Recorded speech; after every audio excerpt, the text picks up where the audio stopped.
spray natin ng lanit para hindi siya malanggam maano ng insekto. Ito yun,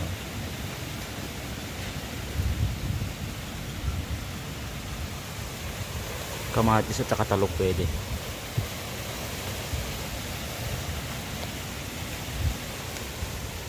Yan, tuloy natin para wala naman masyadong insekto pero kailangan merong protection. Yan, shout out kay Ate Ellie itong binigay niyang pang spray.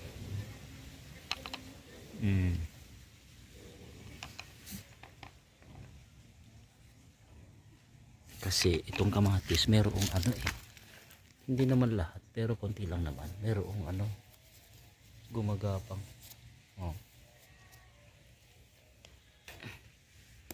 Sprayan ko.